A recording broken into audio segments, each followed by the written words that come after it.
하나님께서 우리 모두에게 은혜 주시기를 소망합니다.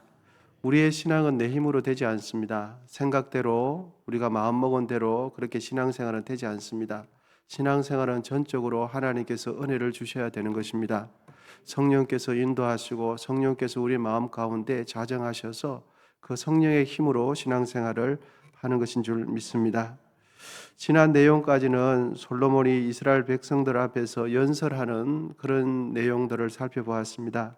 오늘 본문부터는 솔로몬이 하늘을 향하여 기도하는 내용이 8장 53절까지 장황하게 지어지고 있습니다. 본문 1절에 보시면 솔로몬이 여호와의 제단 앞에서 이스라엘 온 회중과 마주서서 하늘을 향하여 손을 펴고 이르되, 이렇게 이스라엘 백성들 앞에서 손을 펴고 하늘을 향하여 기도하기를 시작합니다. 하늘을 향하여 두 손을 편다는 것은 왕의 권위를 내려놓고 하늘의 하나님을 바라보고 의지하는 의미에서 하늘을 향하여 손을 들고 하나님께 기도하는 것입니다. 여러분, 제가 좀 전에도 말씀을 드렸지만 솔로몬은 누구에게 손을 펴고 의지하고 있습니까? 그렇습니다. 하나님께 의지하며 기도를 하죠. 그런데 우리도 하나님을 믿고 하나님께 기도를 하지만 실상 기도를 해보면 하나님을 찾는 기도를 하는데 기도 속에 하나님이 계시지 않을 때가 참 많습니다. 무엇이 많이 계십니까? 무엇이 많이 있습니까? 잡념으로 가득할 때가 참 많습니다. 그래서 분명히 하나님께 기도하기 위해서 무릎을 꿇고 하나님 앞에 기도를 시작하는데 기도를 시작함과 동시에 우리 머릿속에는 마치 쓰레기통처럼 여러 가지 생각들이 막 들어오는 경우가 참 많습니다. 잡념이 아니면 멍하니 있든지 분명히 기도하는 것 같은데 내 자신을 돌아보면 기도를 하지 않습니다. 멍하니 앉아있죠. 또 그리고 잡념이 아니면 멍하니 앉아있든지 멍하지 않으면 자기 연민에 빠져가지고 내가 내 자신을 보니까 너무 철학한 거예요. 그래서 하나님 앞에 울면서 하나님 앞에 기도하는 것 같지만 아닙니다. 자기 감정에 도취되어서 그냥 멍하니 울 때도 참 많이 있습니다. 여러분, 사실 기도는 내 문제를 하나님께 아뢰기도 하지만 사실은 나의 마음을 하나님께 드리는 시간이 기도 시간입니다. 아멘이십니까? 내 중심을 하나님께 올려드리는 그 시간이 바로 기도 시간이 되는 것입니다. 여러분, 문제를 통해서 하나님 앞에 꼭 내 문제를 해결하기 위해서 거래하는 식으로 기도를 하기보다는 내 마음과 내 중심을 하나님 앞에 드리는 자세로 기도를 하실 수 있기를 기원드립니다. 그러다 보면 기도를 통해서 하나님을 찾게 되어지죠. 또 그리고 문제를 통해서 하나님을 만나게 되어집니다. 또 그리고 문제를 통하여 하나님을 의지하는 법을 바로 그 시간에 배우게 되는 것입니다. 하나님 의지하십시오, 하나님 의지하십시오라고 해서 말을 계속 많이 듣는다고 해서 하나님을 의지하는 법이 배워지지 않습니다. 하나님을 의지하는 법은 문제 앞에 섰을 때 그 문제가 어떻게 나에게 작용하고 이 문제 가운데 내가 어떻게 대처할지를 그렇게 하나님 앞에 상황 가운데서 하나님을 의지하는 법을 배우게 되는 것입니다. 여러분, 우리 모두 기도할 때는 정말로 정신을 바짝 차리고 온 마음을 다하여 하나님 앞에 집중하여서 기도하실 수 있기를 바랍니다. 기도는 중언부언한다고 기도가 되지 않습니다. 시간을 때운다고 해서 기도가 되지 않습니다. 우리의 마음을 하나님 앞에 올려드리는 것이 기도입니다. 그런 의미에서 우리는 기도할 때마다 늘 하나님과 교통하시고 기도하는 일에 성공하실 수 있기를 기원드립니다. 오늘 또 본문의 23절 상반절에 보시면 이런 말씀이 있습니다. 이르되 이스라엘의 하나님 여호와여, 위로 하늘과 아래로 땅에 주와 같은 신이 없나이다. 이렇게 기록이 되어 있죠. 주와 같은 신이 없나이다 라는 내용을 보면 마치 하나님도 계시고 다른 신도 있는 것처럼 성경이 그것을 인정하는 것처럼 느껴질 때가 있습니다. 여러분, 하나님 외에는 다른 신이 없습니다. 만약에 다른 신이 있다면 그것은 우리를 속이는 우상에 지나지 않습니다. 그러한 것들은 우리에게 참 생명을 주지 못하는 악한 영들에 지나지 않습니다. 그 존재들은 하나님이 되지 못합니다. 인간의 생사복, 영생을 주실 수 있는 분은 참 하나님밖에 참 하나님만 한 분만 계시는데 여러분, 어떤 분이 참 하나님이 될 수 있겠습니까?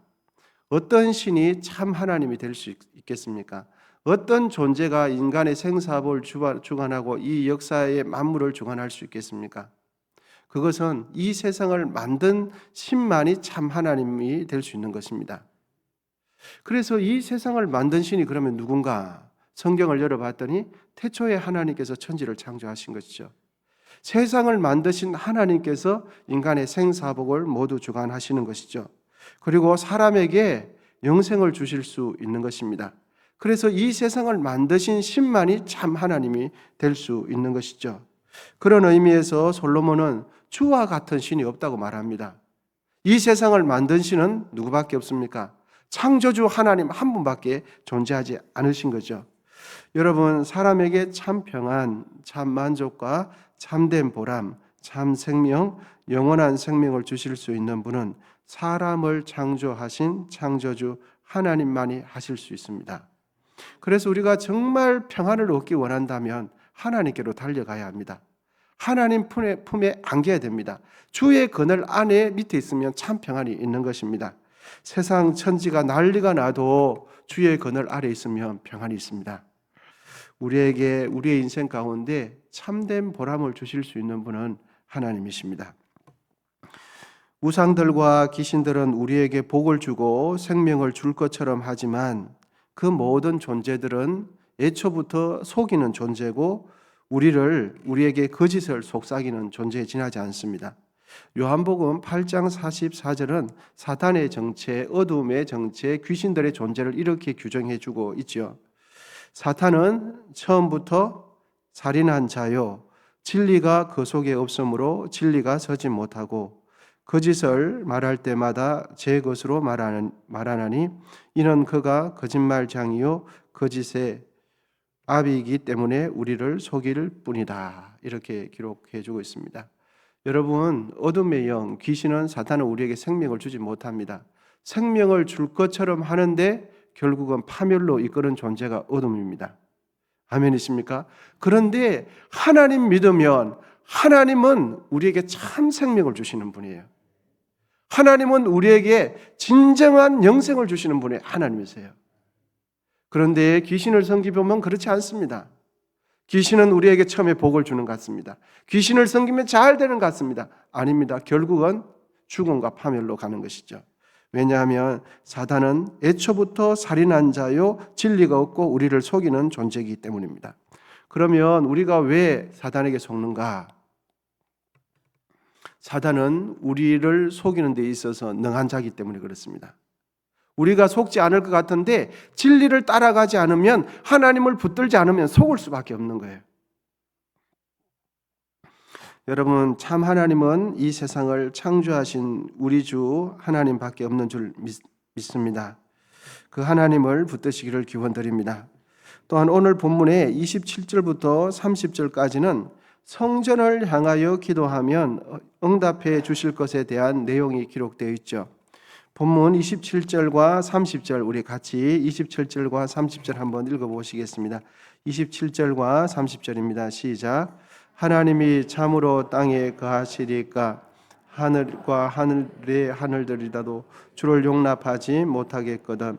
하물며 내가 건축한 이 성전이오리까. 주의 종과 주의 백성 이스라엘이 이곳을 향하여 기도할 때에도 주는 그 간구함을 들으시되 주께서 계신 곳 하늘에서 들으시고 들으시사 사하여 주옵소서. 아멘.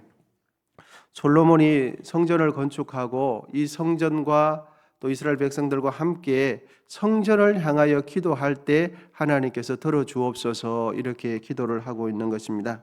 여러분, 이제 성전에 대해서 잠시 말씀을 나누도록 하겠습니다. 하나님은 솔로몬이 건축한 성전에만 계십니까? 하나님은 성전에 계시기도 하지만 성전에만 계시지는 않습니다. 하나님은 성전에 계시지만 성전에만 계시지 않습니다. 하나님은 성전에만 계시지 않는데 왜 주의 전을 향하여 손을 들고 기도하면 응답해 주실 것을 이 솔로몬이 간구하고 있습니까?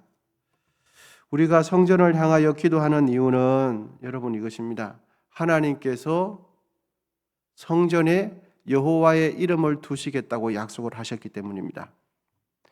구약에서 이름은 그 존재 자체를 의미합니다. 그래서 하나님께서 성전에 여호와의 이름을 두시겠다는 것은 하나님께서 이곳에 임재하시겠다는 뜻입니다. 그래서 이곳에 하나님께서 임하시기 때문에 이곳을 향하여 기도하면 하나님께서 들으시겠다고 말씀하시고, 또 하나님을 의지하고 경외하는 중심 때문에 성전을 향하여 기도하는 것입니다. 우리가 모여 예배하는 건물, 장소는 성도들에게 있어서 매우 중요하고 대단히 의미 있는 공간이 바로 예배 공간입니다. 그런 측면에서 우리는 교회 건물과 시설들을 그 어떤 것보다도 소중하게 여기고 잘 관리해야 합니다. 구약적인 표현을 빌으면 성물이 되는 겁니다. 교회 안에 바쳐진 모든 것은 성물이 되는 겁니다. 성물이라는 것은 거룩하게 구별된 물건이라는 뜻 아닙니까? 그러면 누구를 위해서 구별한 겁니까? 하나님을 위해서 사용되도록 드려진 물건이 성물이 되는 거예요. 그래서 교회 안에 있는, 예를 들면 젓가락 하나, 숟가락 하나, 쓰레기통 하나까지 여러분 뭐가 됩니까? 성물이 되는 거예요. 교회에서 사용되는 밥그릇 하나까지 성물이 되는 거예요. 왜 그렇습니까? 하나님을 위해서 드려졌기 때문에 그렇습니다. 그런 의미에서 여러분 교회 물건을 아껴서 사용하시기를 기원드립니다. 하나님께 드려진 물건이에요. 그리고 그 소유주가 내 것이 아닙니다. 내가 하나님 앞에 드려놓으면 그 다음부터는 누구 것이 됩니까? 하나님 것이 되고 교회 것이 되는 거예요. 교회 건물과 관련해서 우리가 한 가지 더 잊지 말아야 할 것은 이것입니다. 교회라는 것은 하나님께서 임재하시고 하나님을 위해서 드려진 것이기 때문에 너무너무 소중한 이것과 함께 다른 하나의 측면은 우리가 잊지 말아야 할 것은 이것입니다. 교회 자체가, 이 건물 자체가 하나님은 아니라는 것을 꼭 기억하셔야 합니다. 이 건물 자체가 하나님이 아니에요. 그리고 이 건물이 마치 특별한 효력이 있는 것처럼 건물을 예배해서는 안 됩니다. 아멘이십니까? 건물 자체가 마치 신령한 특별한 효력이 있어서 이 공간 안에서만 기도해야 하나님께서 들으시는 것처럼 생각해서는 안 돼요. 건물을 하나님과 동일시해서는 절대로 안 된다는 것을 깊이 생각해야 합니다. 만약에 큰 건물, 1000억짜리 건물을 지어놓고서는 마치 그것이 하나님처럼 섬긴다면 그 건물이 우상이 되는 거죠. 하늘을 향하여 손을 펴고 기도하는 솔로몬은 하나님이 어떤 분이신지 명확하게 알았습니다. 자신이 아무도 짓지 않는 자신의 손으로 여호와의 성전을 지어놓고는 솔로몬은 이렇게 기도합니다. 하나님이 참으로 땅에 거하시리까 하늘과 하늘들의 하늘이라도 주를 용납하지 못하겠거든 하물며 내가 건축한 이 성전이오리까. 창조주 하나님은 모든 것에 존재해 계실 수 있는 분이죠. 그래서 솔로몬이 지은 성전 안에만 계시지 않는다는 것을 솔로몬이 알았습니다. 그래서 자기가 하나님을 위해서 성전을 지어드렸는데 하물며 내가 건축한 이 성전에만 하나님 계시겠습니까? 이렇게 기도하고 있는 거죠. 여러분, 하나님은 하늘과 온 우주를 집으로 삼으시는 분이십니다. 온 우주보다 크신 분이 하나님이세요. 그러니까 사람이 온 힘을 다하여 1000억짜리 건물을 지어낸다 하더라도 하나님은 그 공간 안에 갇혀 계시는 분이 아닙니다. 그 공간 자체를 하나님처럼 섬기는 것도 또한 우상이 되는 겁니다. 그런데 구약시대에 타락하면 타락할수록 제가 금방 말씀드린 이러한 상황이, 이러한 사태들이 에레미야 시대에 발생했거든요. 그 예루살렘 성전이 마치 하나님인 것처럼 그 안에 들어가면 사는 것처럼 생각했어요. 그런데 그렇지 않죠. 여러분, 예루살렘 성전이 무너졌습니까? 안 무너졌습니까? 무너졌어요. 왜요? 하나님의 임재가 떠났기 때문에. 이스라엘 백성들이, 그 성전에 가는 하나님의 백성들이 죄를 지음으로 하나님께서 그 공간에 임하시지 않아요.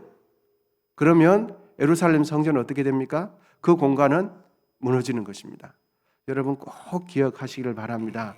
이 건물은 대단히 우리 성도들에게는 의미 있고 소중한 것입니다. 왜? 하나님 위해서 드려진 공간이기 때문입니다. 그럼에도 불구하고 우리가 절대로 잊지 말아야 할 것은 이 건물 자체가 하나님이 아니라는 것을 균형 잡힌 생각을 하실 수 있기를 기원드립니다. 우리가 교회를 사랑하고 교회 건물을 소중하게 여기는 이유는 바로 온 성도들이 매주마다 이 장소, 이 공간에서 하나님을 예배하고 찬송함으로 이 공간은 우리 성도들에게 너무나 의미 있는 공간입니다. 여러분 이것을 꼭 기억하실 수 있기를 바랍니다. 하나님께 드려진 성물은 제 마음대로 하는 게 아니에요. 교회에 드려지고 난 뒤에는 제 마음대로 할 수 있는 것이 아닙니다. 하나님 앞에 드려지기 전에는 주인이 나지만 교회에 하나님께 드리고 나면 그 다음부터 주인은 누구십니까? 하나님이고 교회입니다. 또한 우리 모두가 이 교회를 더욱 사랑하고 이 교회를 더욱 소중하게 여길 수 있기를 기원드립니다. 그러므로 우리 모두는 더욱 교회를 사랑할 뿐만 아니라 이 교회를 통하여 하나님의 뜻이 이 땅에 이루어지기를 함께 힘을 써야 하는 것입니다. 그래서 하나님의 뜻대로 하나님의 사람들을 이 공간에서 이 교회를 통해서 세우고 하나님의 마음에 합한 사람들을 살려내는 그 일에 우리 모두가 힘쓰므로 이 땅에 하나님의 뜻을 이루는 우리 언성교회가 되기를 기원드립니다. 함께 기도하겠습니다. 하나님 아버지 감사합니다. 오늘도 새날 허락해 주시고 한 주간을 시작할 수 있도록 은혜 베풀어 주셔서 감사합니다. 오늘은 솔로몬이 자신의 손으로 성전을 건축하고 어떠한 기도를 드리는지 확인하였습니다. 주님, 이 시대에 이 교회를 우리가 어떠한 마음으로 바라보아야 할지 다시 한번 생각을 정리하고 균형 잡힌 믿음을 가질 수 있도록 도와주시옵소서. 또한 정성껏 예물 드린 손길 가운데 함께 하시고 언성에 속한 교우님들이 어디에 계시든지 승리하고 주님과 동행할 수 있도록 도와주옵소서. 이 나라와 민족 가운데 주님 은혜를 베풀어 주시고 하나님 정치를 붙들어 주시옵시고 또한 지구 반대편에서 일어나는 그 전쟁들 가운데 하나님 간섭하여 주시옵소서. 이제는 우리 주 예수 그리스도의 은혜와 하나님 아버지의 담없는 사랑과 성령의 교통하심이 예수님의 피로 값주고 세운 이 교회를 더욱 사랑하며 이 교회를 통하여 사람을 세우고 사람을 살려내는 교회로 함께 세워나가기를 소망하는 우리 모두 위에 이제로부터 영원히 함께 하시기를 간절히 축원하옵나이다. 아멘. 이제 주여 삼창하시고 계속해서 기도하도록 하겠습니다.